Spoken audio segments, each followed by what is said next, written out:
Welcome back, Stas23 here, back again with some knife therapy, and today I have for you the Civivi Chevalier. This knife comes in at $69 in this particular configuration. Also get it with micarta and black blade for $71, wood scales and a stonewash blade for $73, and Damascus blade with wood scales for $89. So let's get some specs out of the way so you can have an idea of the size of the knife. You have a total length of 7.875 inches, so it's in that medium to larger range. Blade length of 3.5 inches, so packing a lot of blade into that handle. You have a grip area of 3.7 inches and a scale thickness of 0.51, so a little bit above average. Sorry if you can hear my dog, he's an idiot. Closed width is pretty slender in the pocket at 1.16 inches, and the blade stock thickness is coming in at 0.12. Behind the edge thickness on my particular knife in the thinnest portion is around 14 thousandths, sharpened at 20 degrees per side. Here we have a very simple but functional EDC knife in my opinion, and let's take a closer look at this. You have this nice long sheep's foot blade that has a pretty attractive stonewash finish. I like this finish much more than their blasted stonewash finish as far as corrosion resistance. The blade steel on this one is 14C28N. It is a stainless steel, and it's one of my favorite of the budget-in steels. You have dual fullers on the blade that can also be used to deploy the knife. You have a small row of jimping right there. I call it mild traction. However, I don't think it's needed. You got a nice flat spot to put your thumb. You do have a sharpening notch that does clear that plunge and will give you some sharpening light before it starts to widen up in the back over here. And before we go any further, let's check out the performance of this blade.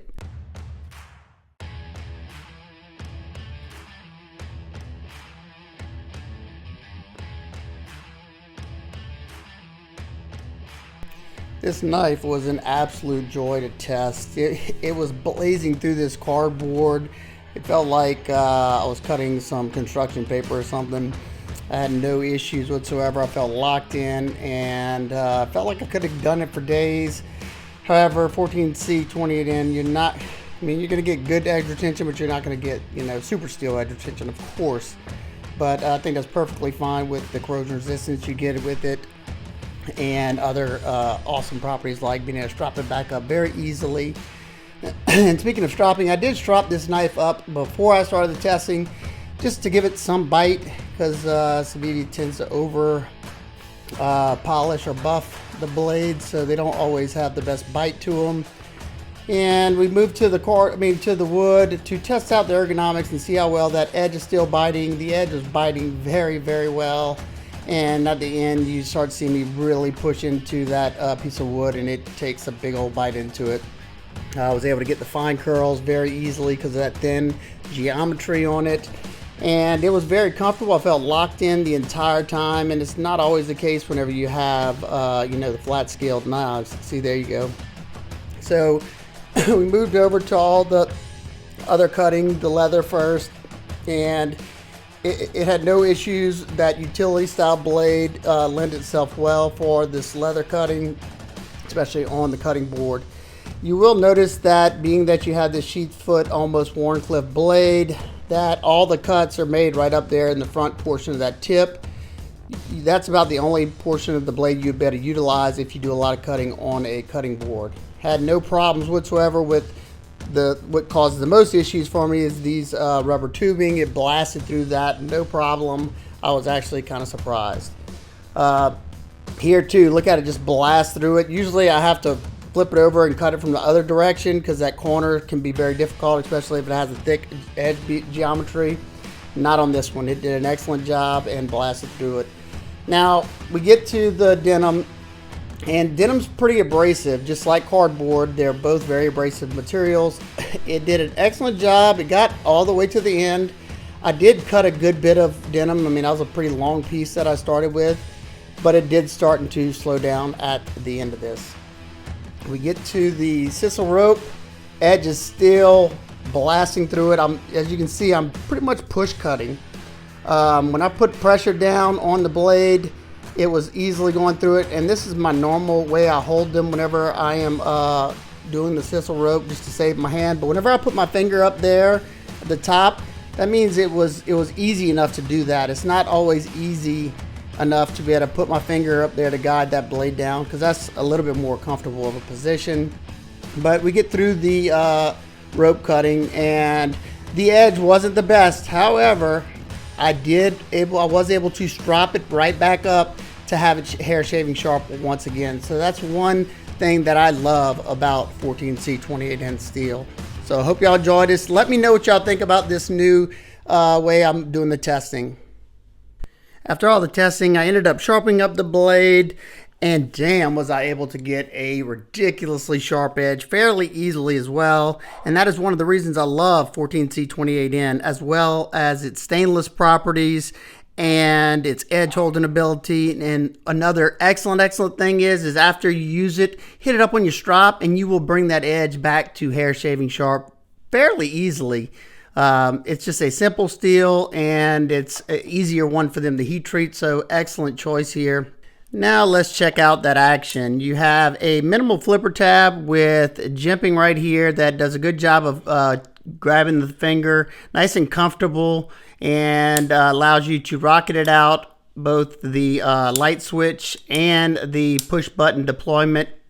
And once it breaks that, I guess, quote unquote, detent, it definitely rockets out.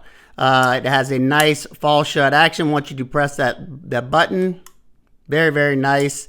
And the knife is riding on ceramic ball bearings, and very smooth in pretty much every deployment. You can use those fullers, like I said earlier, to deploy the knife. You can do it with a reverse flick by putting your fingernail in there and deploying it. You can also grab it with the thumb, flip it out, or grab it lower and roll the knife out as well. So nice and fidgety if that's your thing, and nice and reliable action. You can also use it left-handed rather easily. You can depress that button with that index finger, and I don't know if I'll be able to if I had more strength in my left hand, I could spidey flick it, and you can slow roll it as well. So all the deployments, both hands. All right, now let's take a look at the handle. You have all blacked out hardware with the Civivi logoed pivot, Torx T8 here, T8 on the body screws, very crisp screw heads as well. Nice and countersunk here, and countersunk on that pivot as well. You have peel ply G10 scales. It offers, I'd say, some mild traction, but I had a secure grip the entire time I used this knife. It's not super grippy. It's not going to tear up the pants as well when the pocket clip's sitting on top of it. This fairly neutral handle was rather comfortable in pretty much every grip that I tried. I tried this reverse grip, saber grip. Saber grip, I noticed I could get the most control, and this grip as well. The hammer grip's nice, and if you shall do this with this type of blade, you could do that as well, nice and comfortable. Your pocket clip is a deep carry bent stainless steel coated pocket clip that the screws have been countersunk, not the clip though, it's not recessed into the G10, and it's tip up left or right handed carry, so this makes it a completely ambidextrous knife. You can swap the clip, and you can open it left or right handed, and you can disengage that lock left handed. So love seeing that. Let's look at it in the pocket. You have enough ramp on that pocket clip that it goes in the pocket nicely, snugs the side of the pocket, and that minimal flipper tab usually doesn't get in the way when you put your hand in there. It completely disappears in the pocket. Let's check out the weight first in grams. You have 97.3 grams and 3.43 ounces. That is awesome. I barely felt this in the pocket whenever I would carry it. All right, let's take a look at that lock. The plunge lock has a nice recessed area right there that sits flush whenever it's in the closed position, and whenever you depress it, you have to go below that to disengage that lock. So nice safety feature, and they did a good job of softening the edges there. When it's locked up, you have absolutely no up and down, and I don't have any play side to side, but I can kind of flex the blade back and forth, not Not any signs of lock failure or anything, but that's something that I can do with a lot of my button locks, especially skinnier, lighter weight ones. My particular sample does have some button stick, but nothing that I am worried about. You can listen. It's just very ever so slightly, but I don't mind that at all. It gives me a good feeling of security knowing that that plunger is engaged with that blade. I've noticed any of the button locks besides maybe one of my Protects that after use and opening closing it got a lot better and most of them went away. So not something that I'm worried about. Now if I had to with all my might have to push this down, then maybe that would be an issue for me, but a little bit of stick, perfectly okay for me. Some quick size comparisons. We have the Civivi Conspirator and the Civivi Elementum button lock. These are very close. However, it's a little shorter than both of these, much closer to the Elementum button lock. It's about the same exact size as Civivi Cogent, and it's a good bit bigger than the ProTech Malibu. Lastly, we have the Ontario Rat Model 1, Rat Model 2. All right, nitpicks and complaints. I would have loved to see a swedge maybe up here coming down or something just to give it a little bit more pizzazz. It's a little plain looking as is. That said, I still enjoyed the blade. I do like the nice stonewash finish it has on there. Very attractive stonewash finish. Next thing, I would have loved to see these fullers a little bit wider, kind of like they did on the Conspirator. As you can see, this is a good bit wider of a ball end mill hole there. And the reason I say that is because it would have made it a lot easier, just like on this one, to do the reverse flick, and make sure you get it every time. Because with this stonewash finish, it's not difficult to reverse flick, but I got to make sure my fingernail is in there. If you don't have fingernails, I doubt you'll be able to reverse flick it because you don't have a whole lot to put your finger into. So it would have been nice to see that opened up a little bit. And of course, I've got to at least mention it. The button stick, of course, I would have liked to see it go away, but just like on my Civivi Conspirator, this one, the button stick has completely went away, and it's nice and comfortable to deploy. So I'm sure this one will do the same eventually.